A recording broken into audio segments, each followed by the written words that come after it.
Hi everybody, it's Daphne here with another art demo video. If you're new to my channel, I am the artist of the furry fantasy adventure comic Tall Tales, now available online at www.talltalesonline.com, with Tales spelled T-A-I-L-S. The first story arc, Thieves Quest, is also available at my website in a complete trade paperback collection containing all 20 issues in one volume. I am currently at work on the second story arc of the series called Tall Tales: Tears of the Mother. It's scheduled to be an 8-issue arc, and we will be printing individual issues as well as a collected trade once it's completed. In today's video, I am inking in another character sheet for the current series. Today's character is Duraguar, a Kirin who's one of the guardians of the Fountain of Talus, the fountain that our heroes are desperately trying to get to in the center of the maze. Unfortunately for the Kirin, nobody told the dragon that currently guards the fountain that there was a second guardian. So Duraguar is cursed to wander the maze in his hamster form until he can find a group of adventurers to help him infiltrate the center of the maze and defeat the dragon so he can take his rightful place as the guardian of the fountain. So by the time you see this, I've already have finished the first issue of the new Tall Tales series. And I learned a lot while working on it. A lot of the major points I'm going to be covering in a series called Making Comics. And I've already posted the first episode of that. But in this video, I want to use it as an opportunity to cover all the little points that are important, but probably not enough to fill up an entire episode.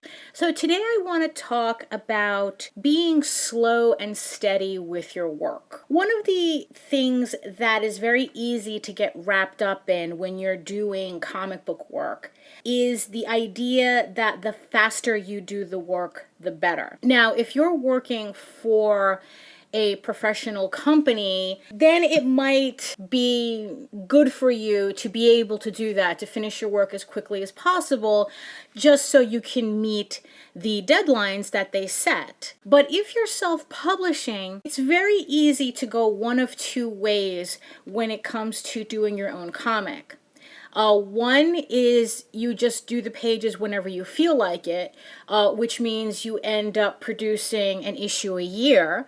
Or you end up going in the opposite direction where you're producing books so quickly that the quality might not be up to where it should be if you had taken a slower route towards that goal. It's very easy to get caught up in the idea that faster is better. But also you have to consider you're signing your name to this, which means that yes, if you want to do artwork faster, it's going to take practice to do that, and only practice helps speed up your work. But at the same time, you want your artwork to be as best as it can be. And the last thing you want to do is go to a convention and then kind of like find yourself cringing at your own work.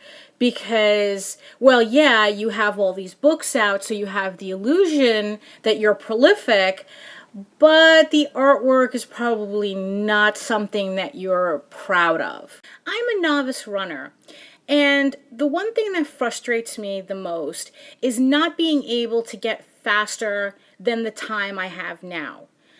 I guess to put it in, I don't know, plainer terms, I currently run at a 15-minute mile pace, and I really want to get down to a 12 mile pace.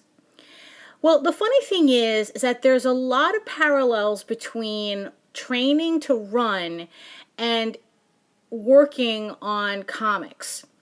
The only way that I can get faster with my running is just to do more running. There's no way around it. I have to do the runs, I have to do longer runs, and then eventually the speed will catch up once my endurance builds up. It's the same thing with comics. No matter what I do, I'm not going to be able to put out a comic in, say, 12 days.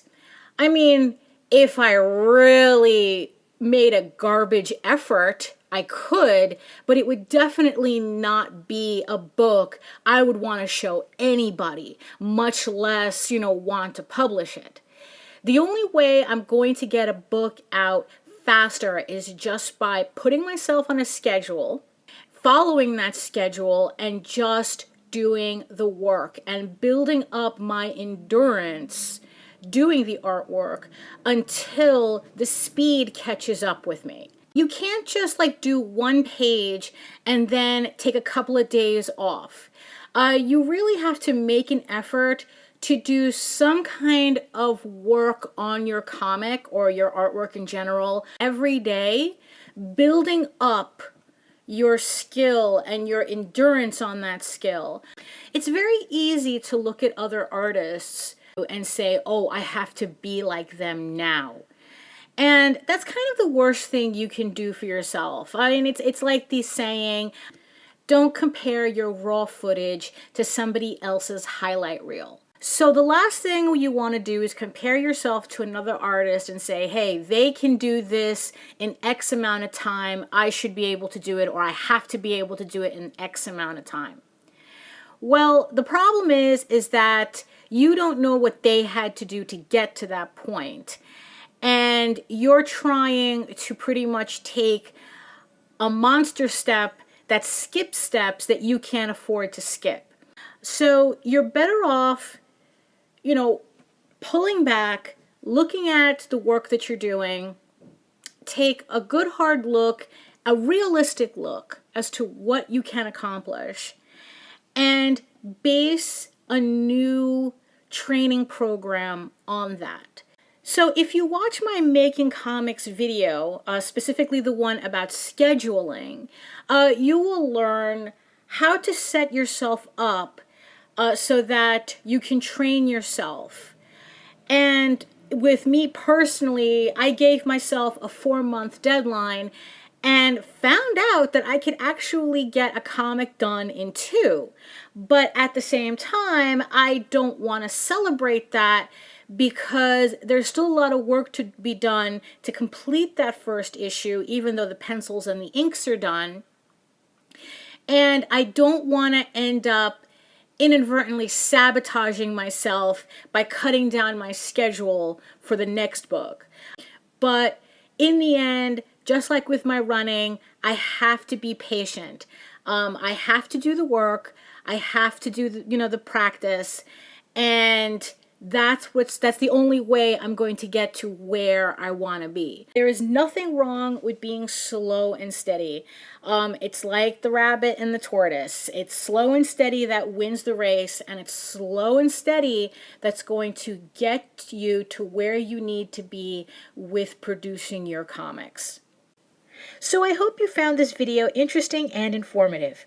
If you want to see more art demo videos like this, don't forget to click the like button and subscribe. If you have any questions or any ideas for future videos, feel free to leave a comment below.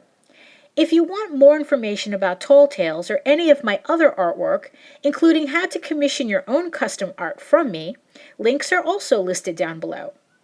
Thank you again for your support, and I hope to see you on the next video. Bye!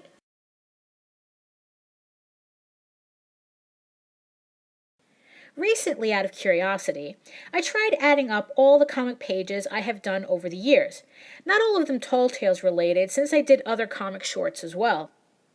The rough estimate came out to approximately 850 pages of comic book work.